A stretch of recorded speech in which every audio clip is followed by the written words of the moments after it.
Esta historia comienza antes de la destrucción total causada por el diluvio universal, cuando aún existía otra civilización sobre la Tierra, la que hoy convertida en leyenda llamamos la Atlántida.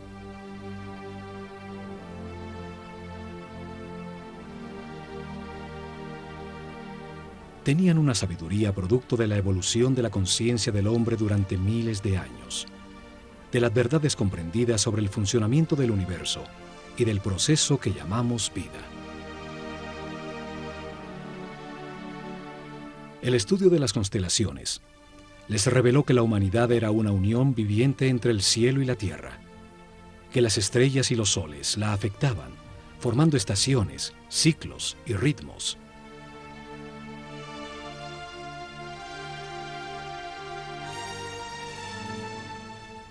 Sabios sacerdotes de la Escuela de Conocimiento de Naakal, en la Atlántida, descubrieron que el planeta estaba en los momentos finales de uno de estos ciclos.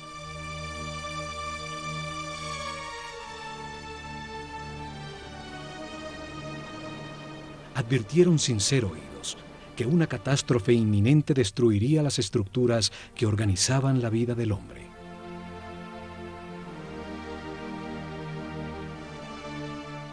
Sin apoyo del grueso de la población, construyeron unos pocos barcos cerrados por todos los lados y los protegieron con campos electromagnéticos de fuerzas que podían penetrar y disolver la materia. Dirigidos por el sumo sacerdote Chiquitet Arelish Bomalites, subieron a bordo con sus familias, unos pocos instrumentos, algunos animales domésticos, y hacia el este se alejaron de la Atlántida. El planeta se estremeció. Los cielos se derritieron y las aguas arrasaron los continentes, borrando casi todo rastro de su civilización.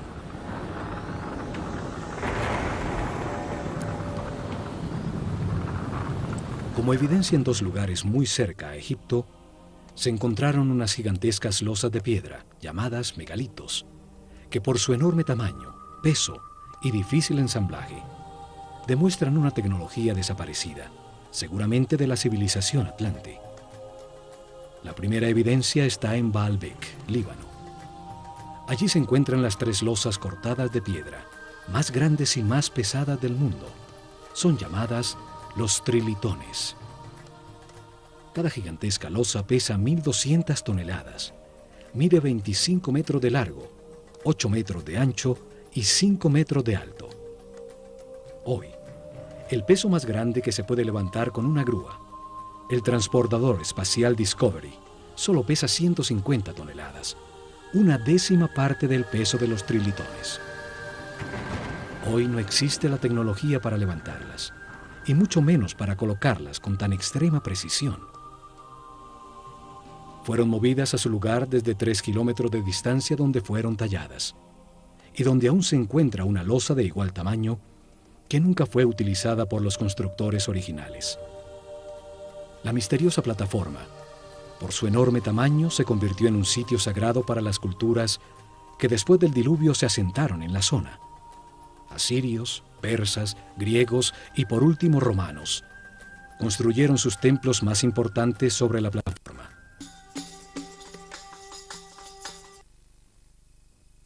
En Jerusalén, la ciudad sagrada para 3 religiones.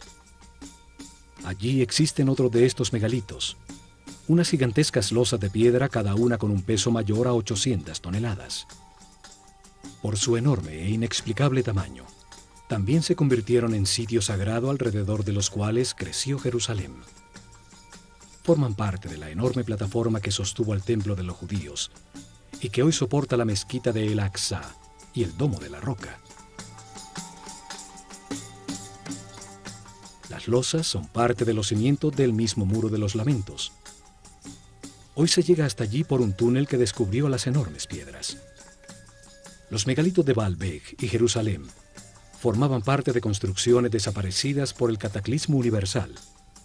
Lograron permanecer en el sitio por ser tan masivas. Este cataclismo destruyó la civilización atlante. Sucedió alrededor del año 10.900 a.C., cuando el sistema solar atravesaba la constelación de Leo y quedó registrado en los libros sagrados de todas las culturas del mundo.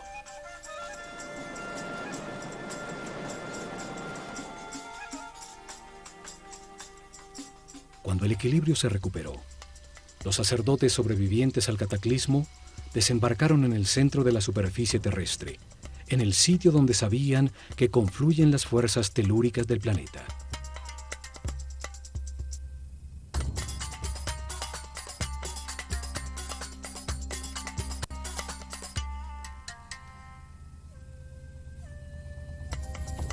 Esperaban utilizar estas fuerzas para impulsar el pensamiento del hombre, construyendo masivas formas piramidales que resonaban, concentraban y transformaban la vibración fundamental del planeta en energía.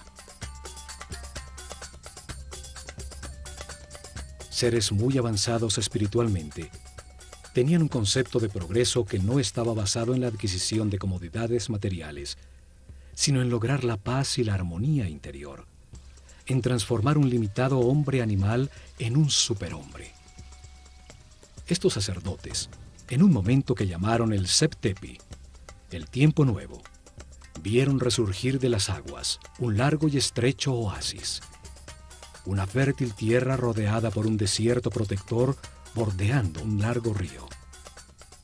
Lo llamaron Egipto, la tierra que emerge de las aguas, el país de un solo río, el Nilo, con las mejores condiciones para gestar una nueva civilización. Los sacerdotes vieron el cataclismo como una oportunidad para orientar la humanidad hacia un destino más alto y estructurar en este nuevo ciclo una sociedad dedicada al perfeccionamiento espiritual.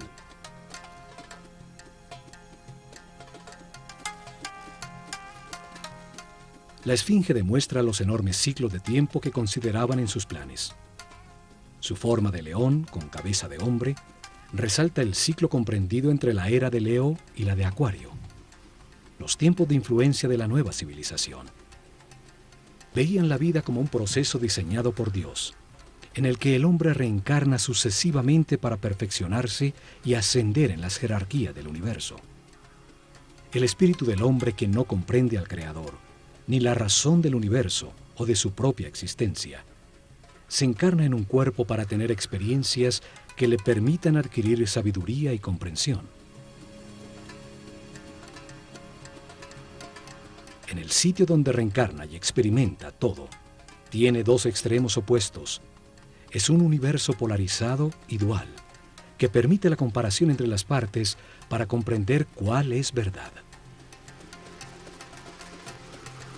Se aprende al vivir en carne propia el resultado de cada decisión y comportamiento en la vida. El sufrimiento permite entender la felicidad. La angustia permite entender la paz. A lo largo de muchas vidas, de comparar los dos extremos se comprende que lo único verdadero está en el centro, en la neutralidad del amor. A través de la reencarnación, el hombre comprende poco a poco. Se transforma en un ser respetuoso de todo lo que existe. Comprende, acepta que todas las circunstancias, aún las más difíciles, son perfectas, pues son lecciones para el perfeccionamiento espiritual. Vida tras vida, el hombre va ascendiendo de nivel, tiene más información, permanece en paz y armonía, maneja más energía vital, se transforma en un ser tolerante y respetuoso que accede a mayores poderes. Comprende que en el universo dual, en las circunstancias contradictorias, lo único que no tiene polaridad es el amor. El amor es neutro, como Dios. Con el zodíaco de Denderá, enseñaron que este proceso de aprendizaje toma a cada espíritu un ciclo cósmico, 12 eras zodiacales.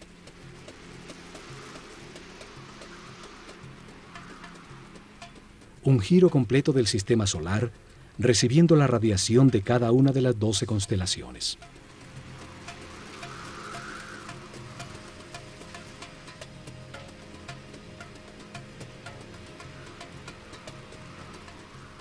Durante estos 25.920 años, reencarna 700 veces en distintos cuerpos, lugares, tiempos, circunstancias, condiciones y personalidades. En cada vida aprende algo distinto. Cada vez nace influenciado de distinta manera por las fuerzas que irradian las estrellas. Así, todo ser vivo cumple un ciclo cósmico, en el que recibe la energía de las 12 constelaciones, la influencia de los cielos que marcan ritmos y producen distintos estados. Conociendo la relación de este proceso de aprendizaje, de las vidas del hombre en la Tierra, con el movimiento del planeta y del sistema solar, a través de las constelaciones, rigieron sus planes por las estrellas. Estructuraron un método para revelar información sobre Dios, el universo y el proceso de perfeccionamiento durante miles de años. Una forma para la vida y para qué existe. Establecieron unas fases para revelar información sobre Dios a su pueblo. Unas etapas que cambiarían con las eras zodiacales en la bóveda celeste. Épocas dedicadas a estudiar cómo Dios creó el universo y luego la conciencia del hombre. Cada fase de la revelación estuvo dirigida por un centro religioso que se construyó a lo largo de la columna vertebral de Egipto, el Nilo. Actuaron como los chakras o centros de transformación y distribución de energía e información al cuerpo del país.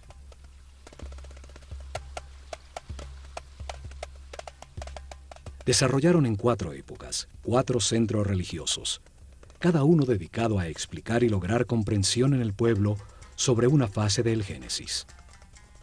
Cada uno dedicado a un momento distinto del único Dios, con nombres y formas simbólicas distintas.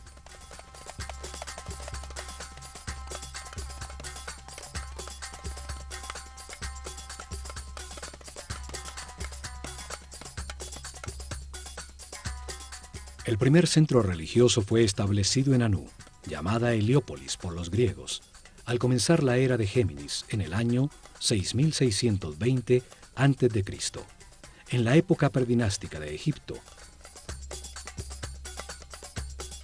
Una era dedicada a la simetría en el arte y en la arquitectura. Fue dedicado a revelar información sobre las características, cualidades y significado de un Dios absoluto, el único Dios, la causa original, el todo, al que llamaron Atum-Ra, la unidad homogénea, estática, antes de manifestar el universo. El segundo centro religioso fue establecido en Memphis, al comenzar la era de Tauro, en el año 4460 a.C. Fue dedicado a revelar información de otro momento de Dios, cuando manifiesta el universo, los planetas y los soles, cuando activa su voluntad, su energía divina y crea la materia. Llamaron Ptah a esta característica creadora de Dios. Durante esta época se nota la influencia de Mentú, el toro que representa la era de Tauro, en todo Egipto, aún en los nombres de los faraones. El tercer centro religioso fue creado en Hermópolis, dedicado a Tot. Así llamaron al único Dios, cuando multiplica la creación sobre la tierra con la diversidad de la naturaleza.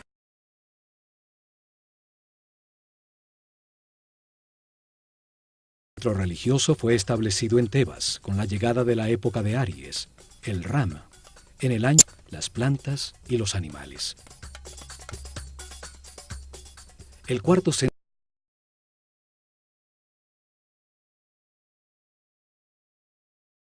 2300 a.C. Fue dedicado a revelar información sobre las características, cualidades y significado de Dios cuando crea a su imagen del hombre. Lo llamaron Amón-Ra. En esa época se da el momento culminante de la civilización. Se construyen cientos de templos donde las figuras de carneros predominan y los faraones incorporan Amón y Ram a su nombre.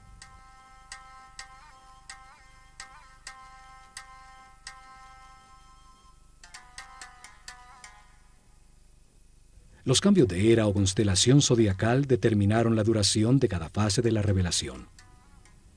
El pueblo comprendió poco a poco que existe un solo Dios, que por sus características y momentos distintos en que crea el universo y al hombre, tiene nombres distintos.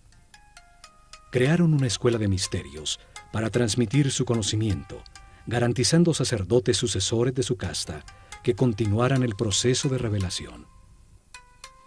Alrededor de los templos y centros religiosos desarrollaron el país.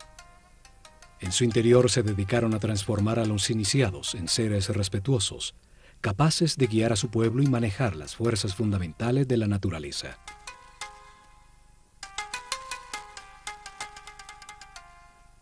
Escogieron sus discípulos entre todos los niños de Egipto por el nivel de conciencia y de sensibilidad que demostraban, dándoles la posibilidad de dedicarse a una vida de sacerdocio.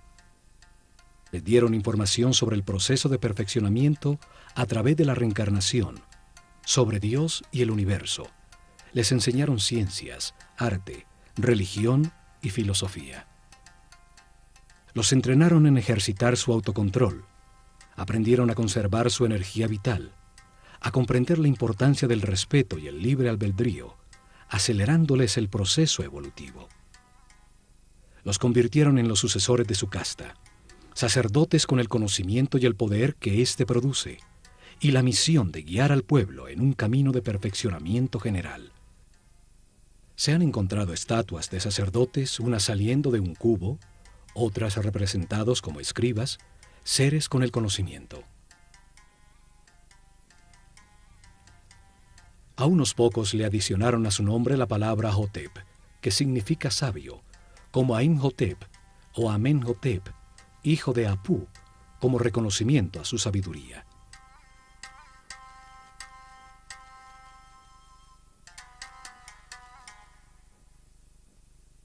Es en los templos donde concentraron el conocimiento, el poder, la riqueza material y espiritual. Desde allí impulsaron la organización desde la nada de la civilización egipcia.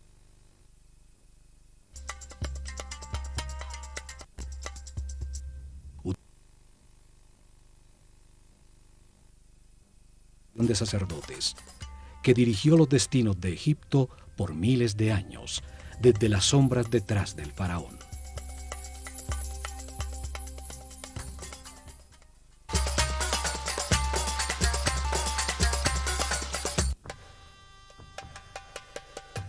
La Escuela de Misterios utilizó el ojo de Horus como su símbolo, una firma que aparece en los muros de todos los templos de Egipto.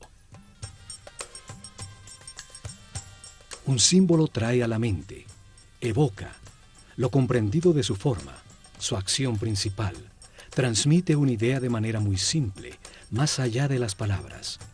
Su significado puede ser entendido miles de años después de haber sido dibujado.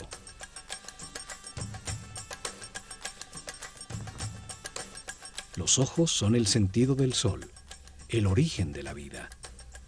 Actúan percibiendo su luz y las vibraciones de color. Transmiten a la mente la intensidad y la fuerza del fuego. Los ojos son las terminaciones nerviosas que perciben la voluntad divina, la intensidad de la luz, la fuerza de Dios que los egipcios llamaban Fi. La fuerza que condensa el espíritu en la materia, dando lugar al universo, el sitio de experimentación de la conciencia.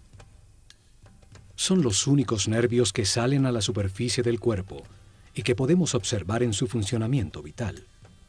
Florecen dentro de esferas llenas de un líquido blanco cristalino.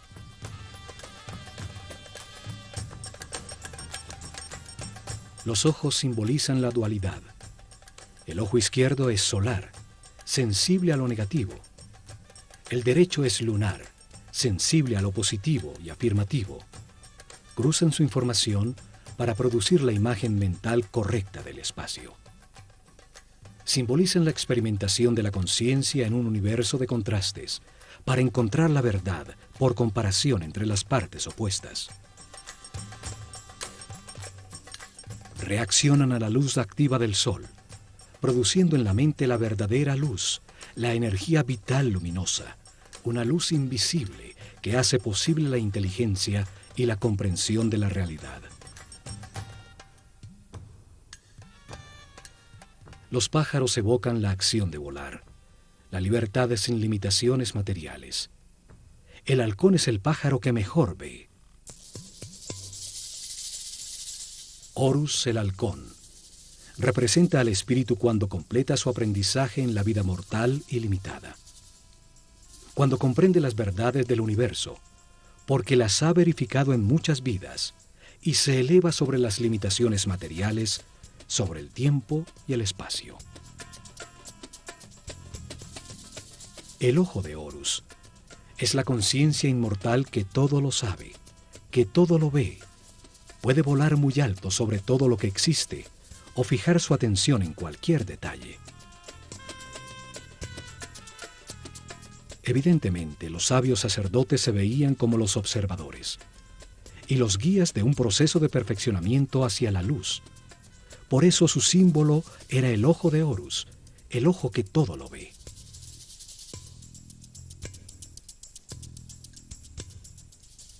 Desde los templos, los sacerdotes del ojo de Horus guiaron en paz y armonía el perfeccionamiento espiritual del pueblo,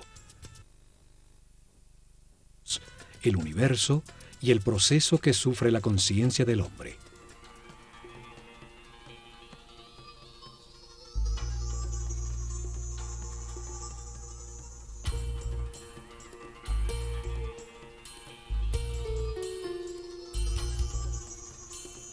Protegido del exterior por altísimos muros, cada templo era un enorme complejo donde vivieron miles de personas, hombres y mujeres por igual, pues no había distinción de sexo. Dedicaban por lo menos 21 años de su vida a recibir información y entrenamiento para convertirse en sacerdotes o sacerdotisas. El proceso de aprendizaje se realizó en distintos templos, donde permanecían por largos periodos mientras recibían la información que contenían, el entrenamiento correspondiente a ese nivel y las pruebas de autocontrol para avanzar al siguiente nivel en otro de los templos sobre el Nilo.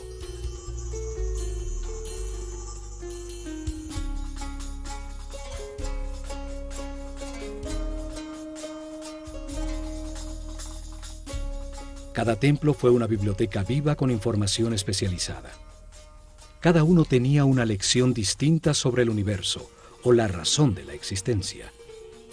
Cada templo contenía en su interior un tema sagrado distinto con información que da sentido a todo lo creado.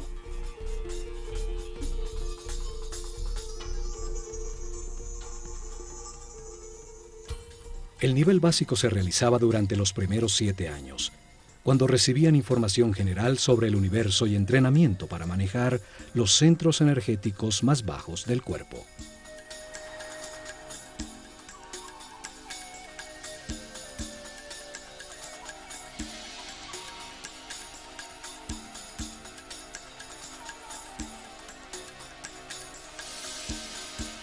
Tenían templos como el de Komombo, dedicados a entender la necesidad de un universo dual y polarizado, para permitir a la mente comparar entre extremos opuestos y así comprender qué es verdad. En su interior aprendieron a controlar el miedo a perder, a entender que se tiene lo que corresponde en cada vida, para vivir las experiencias de aprendizaje que se necesitan. Tenían instalaciones para despertar el miedo a la muerte, aprender a controlarlo y entender que la muerte es solo un paso a otra experiencia de aprendizaje. En túneles con agua y cocodrilos, grandes alturas, sitios cerrados con serpientes, los iniciados probaban su determinación. Allí recibieron información para superar el miedo a ser abandonado, los instintos de agresión y defensa, a entender la existencia de programas mentales inconscientes que generan reacciones automáticas para poder controlarlos. En el templo de Luxor, en Tebas, se transmitieron los conocimientos que tenían sobre el funcionamiento del cuerpo y entrenamiento para lograr que la conciencia no se identificara con él.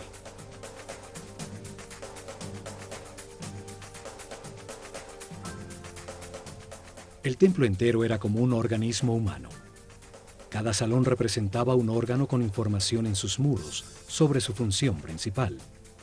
el beneficio que el organismo total obtenía al realizarla y su relación con otros órganos.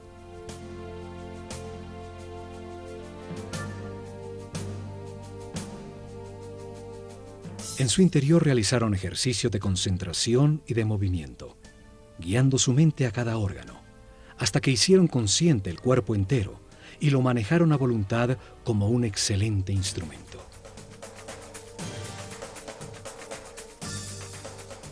Varios templos con sacerdotisas de Neftis e Isis estaban dedicados a transmitir información y entrenamiento sobre las percepciones físicas, las emociones y deseos carnales del cuerpo, su diferencia con las emociones superiores, la intuición y la inspiración. Aprendieron a transmutar las pasiones y las sensaciones del cuerpo con el poder del espíritu, a elevar su conciencia y su vibración vital, a solicitar y canalizar la energía e inspiración de espíritus en planos más evolucionados para despertar su creatividad. Muchos templos como el de Hathor, en Dendera, estaban dedicados a las ciencias, a la astronomía, a la astrología y a las matemáticas. En su azotea se dedicaron a registrar los cielos, a entender las distintas energías que emite cada constelación y los efectos que produce.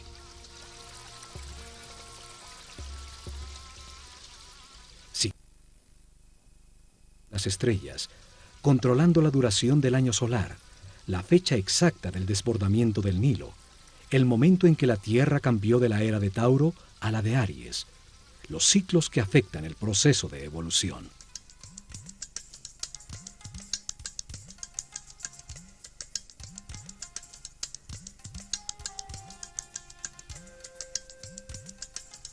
Luego de recibir información dirigida a la razón y entrenamiento para controlar sensaciones, emociones y pensamientos, dedicaban otros 7 años al lado derecho del cerebro, a la inteligencia del corazón, a encontrar la diferencia entre el pensar y el meditar.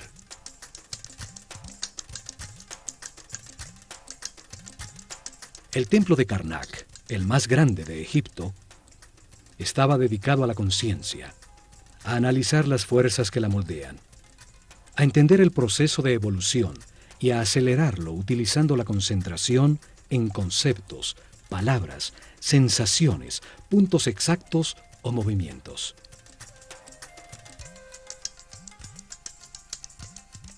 Aprendieron a concentrarse en sí mismos, a diferenciar entre el yo superior y el ego, a identificarse con un ser u objeto externo hasta sentir y transformarse en lo que se piensa.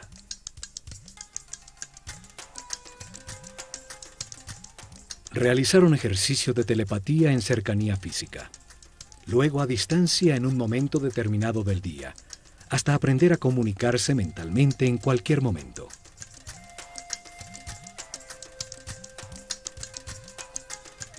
Recibieron información sobre el tiempo y entrenamiento para vivirlo como un eterno presente.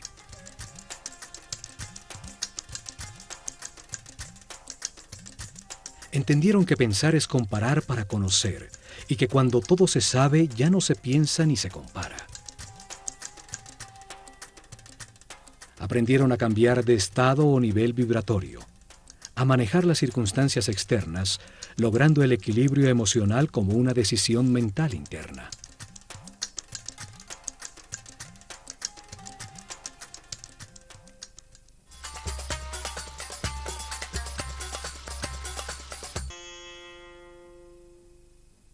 Cada templo contenía 3 niveles de información. Era una manera para revelar información simultáneamente a hombres con distintos niveles o estados evolutivos.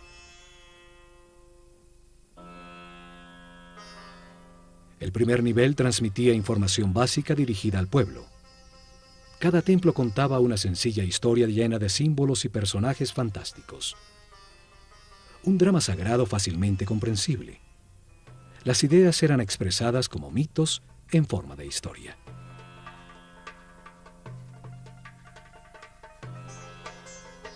El mito, la historia fantástica, fue utilizada como un método para revelar al hombre un mundo que solo entiende imperfectamente, Los mitos cobran vida con solo creer en ellos.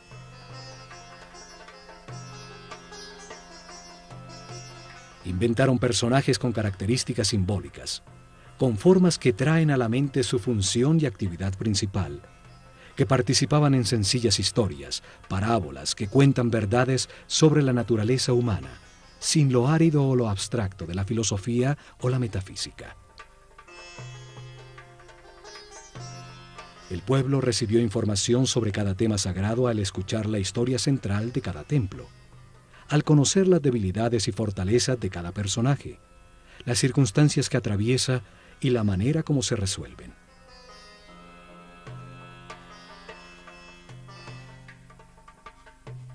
Utilizaron un segundo nivel de información dirigido a los discípulos, seres con un nivel espiritual más elevado, y a los que se les explicaba directamente el mismo tema sagrado, de una manera más concreta y profunda.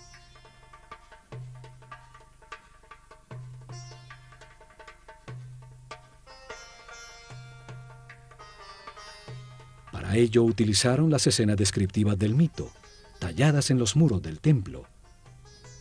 Se les explicaba a cada personaje, lo que simboliza en el universo, la parte del proceso de perfeccionamiento que representa, el porqué de su forma, su comportamiento y su función principal.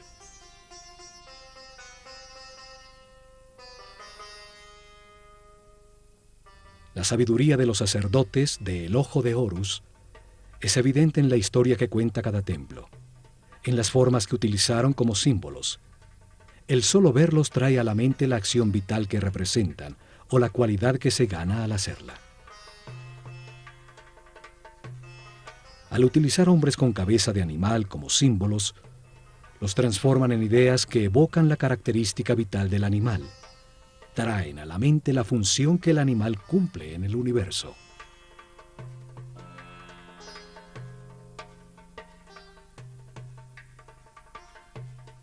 Un hombre con cabeza de chacal adquiere sus características, su instinto de orientación en el desierto. Siguiendo sus huellas, siempre se llega a tierra cultivada. Es entonces un excelente guía. Cada símbolo evoca una comprensión. La forma simple de un pájaro evoca en la mente el vuelo, la libertad. Un disco solar sobre la cabeza de un hombre habla de su claridad, de la sabiduría que irradia, de la información que tiene, del nivel de su conciencia.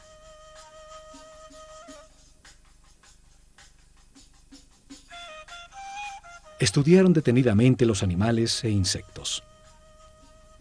Así recolectaron un profundo conocimiento sobre su vida, sobre su actividad principal, sobre sus características vitales, los hábitos que desarrollaba para lograrlo, su dieta alimenticia, la duración de su gestación, sus hábitos sexuales, el sentido principal de su existencia.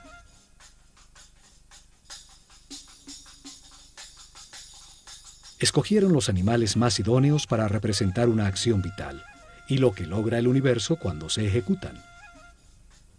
El proceso del gusano que se arrastra y teje para luego transformarse en mariposa.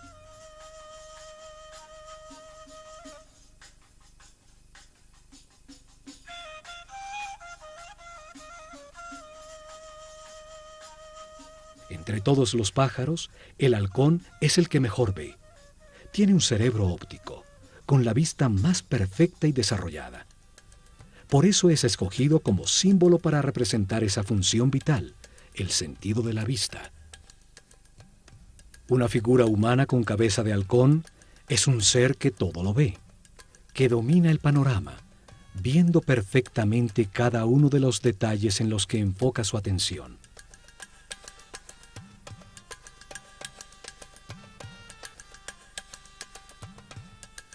Estas figuras llamadas dioses o néteres por los egiptólogos que creen que Egipto era politeísta y que adoraba a los animales, solo representan una acción vital, un comportamiento que transforma y perfecciona. Cada acción importante de la vida tiene un símbolo que la representa. Comunica la transformación que ocurre en la esencia del individuo que la ejecuta, lo que se obtiene. Un par de brazos indican adoración. Unas piernas, la acción de caminar. Una boca, la acción de hablar.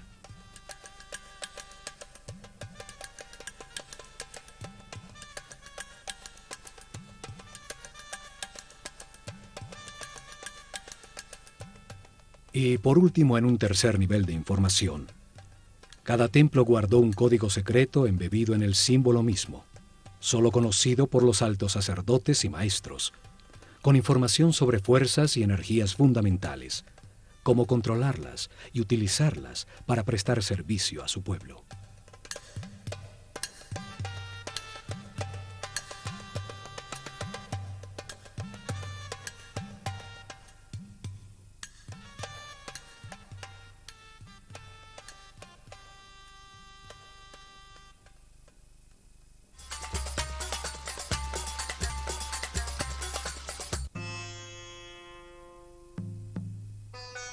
En templos como el de Horus en Edfu, el sumo sacerdote dirigió a los discípulos más evolucionados a desplazar su conciencia en el tiempo, abriendo el inconsciente para revivir y comprender las vidas pasadas en su proceso de reencarnación.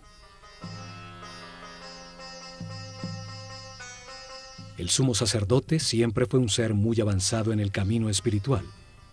No se identificaba con el cuerpo, conocía perfectamente su funcionamiento y qué energías utilizar para equilibrarlo.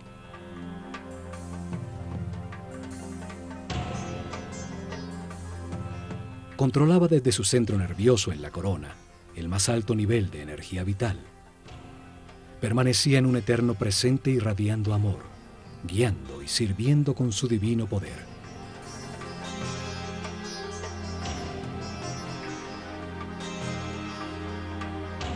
La materia solo recibe, se contrae.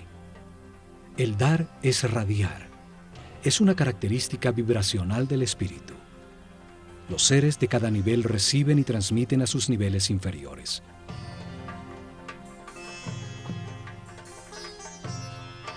En sus salones entendieron que la realidad está compuesta de 7 niveles de energía vibracional, 7 corrientes energéticas con 7 distintos niveles de poder o fuerza.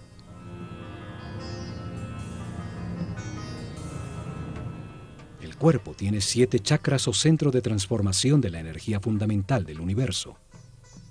Cada ser humano en su vida presente utiliza uno de esos 7 centros, dependiendo del nivel de evolución de su conciencia. A mayor comprensión del universo, más respeto, más alto el chakra o centro nervioso que utiliza para transformar la energía. Mayor cantidad de energía procesa diariamente y más poderes trascendentales tiene. El sumo sacerdote podía controlar las fuerzas fundamentales por el altísimo nivel de energía vital en que permanecía su organismo. Su sistema neural tenía una resistencia correspondiente con ese nivel de energía.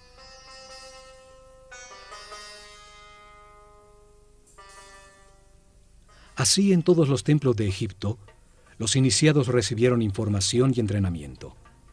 Aumentaron paulatinamente su nivel de energía vital y de manera correspondiente el nivel de resistencia de los nervios de su cuerpo.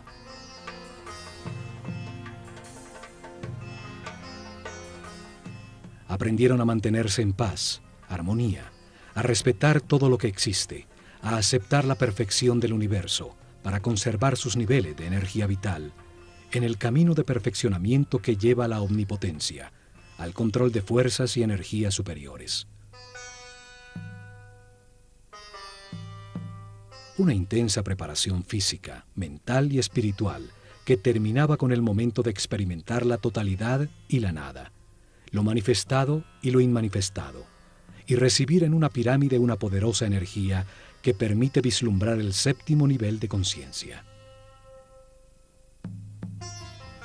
Durante la era de Tauro, se dedicaron a experimentar con una forma piramidal de tecnología resonante que transformaba las vibraciones del planeta en energía, un conocimiento heredado que había de llevar a la práctica.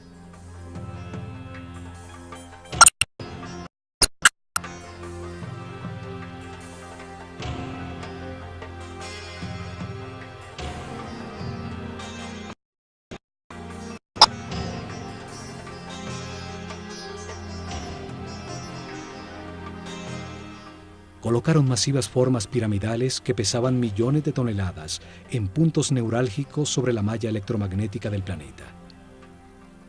La masa piramidal, que contenía millones de partículas de cuarzo, vibraba con la Tierra, produciendo energía por la fricción de sus moléculas, en un fenómeno que hoy llamamos piezoeléctrico. Construyeron muchas pirámides, hasta llegar al modelo que funcionaba perfectamente en la pirámide de Keops. En sus corredores, galerías y cámaras, transformaron esa energía en sonido, haciendo vibrar en niveles cada vez más altos el iniciado física, mental y espiritualmente preparado. Esta fuerza en otras dimensiones, logrando estados especiales de conciencia. Con esta ayuda externa, los iniciados vislumbraban el séptimo nivel de conciencia. Regresaban recordando el éxtasis obtenido, las verdades verificadas, para transmitirlas a sus compañeros con sus palabras y acciones. En sus meditaciones posteriores obtendrían nuevamente ese estado de unidad sin movimiento, hasta que se consolide esta situación definitivamente y se encuentren de manera permanente en estado de Dios-hombre, siempre radiando energía positiva de amor.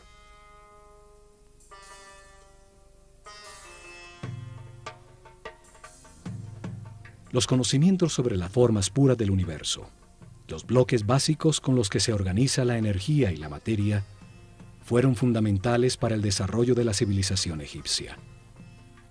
Hoy llamamos a esas formas puras sólidos platónicos. 5 polígonos con sus lados y ángulos iguales, basados en triángulos equiláteros, la forma divina que no tiene tensiones.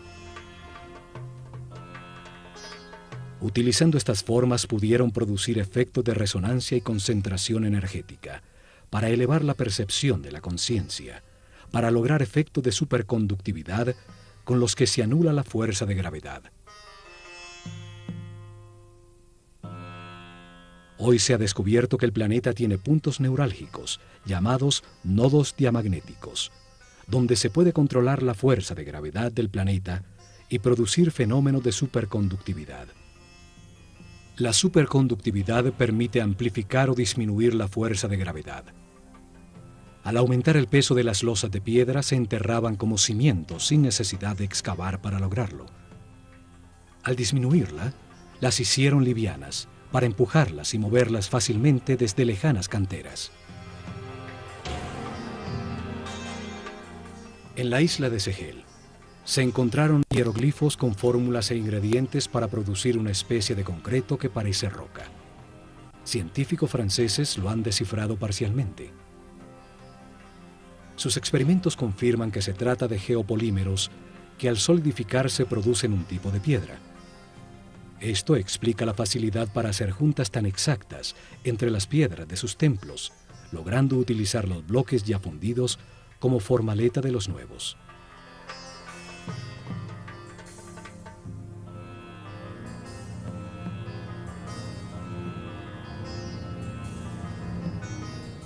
Pero lo más importante fue su visión de que la vida es un proceso diseñado por Dios para ampliar la conciencia del hombre.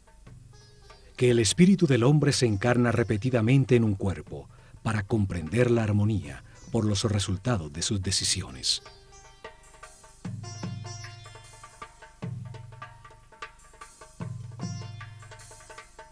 Al vivir muchas vidas con experiencias opuestas, de angustia y paz, de depresión y felicidad, de riqueza y pobreza, de salud y enfermedad, comprende la razón de su existencia y termina con las limitaciones materiales, transformándose en un superhombre inmortal.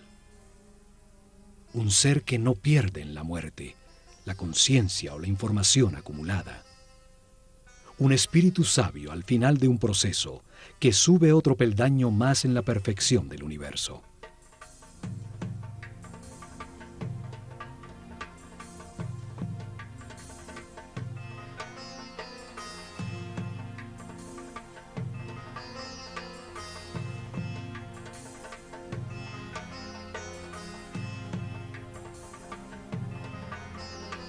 El hombre reencarna muchas veces. Al principio su animalidad es dominante. La intolerancia y la agresión determinan una vida de sufrimiento. Poco a poco, se satura del dolor y al buscar remediarlo deja de atacar.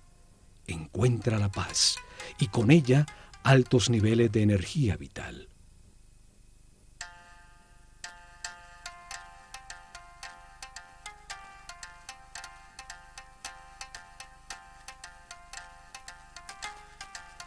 Con la información del proceso de perfeccionamiento y de las leyes que lo regulan, los egipcios mejoraron su vida.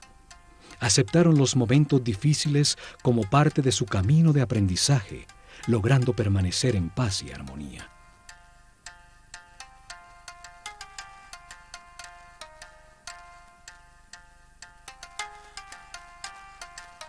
Los templos se revelaron como hombres en un mundo de dolor, podían transformarse en seres sin limitaciones físicas, con conocimientos para transmutar la materia y trasladarse libremente en el tiempo y en el espacio. En medio de las contradicciones de cada vida se aprende algo y se renace un poco más sabio. En la polaridad entre la luz y la oscuridad, entre el miedo y el amor, se aprende a encontrar la paz y la armonía, a mantener la energía vital.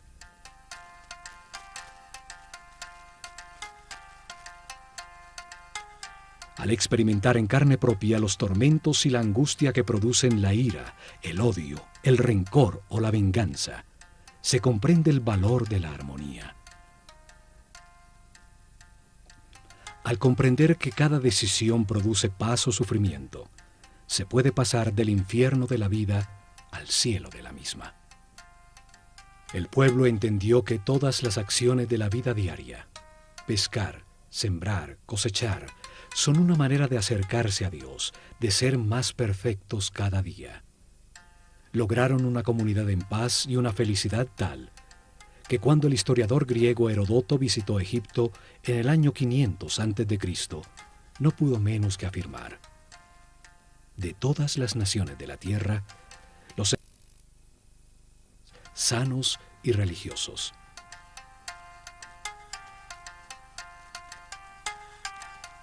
Sin embargo, no tenían una palabra en su idioma que significara religión.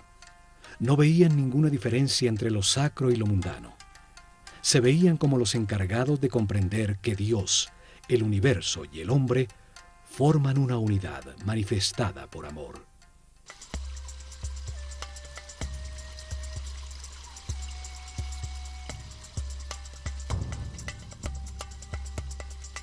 En estos programas del Ojo de Horus, veremos el mensaje que los egipcios transmitieron en sus templos, que todos los hombres avanzan por un camino de perfeccionamiento que toma muchas vidas. Unos están más evolucionados que otros, pero todos llegarán a la inmortalidad y a la conciencia permanente, solo aprendiendo a ser flexibles, a aceptar las circunstancias y a respetar a todos los seres que nos rodean.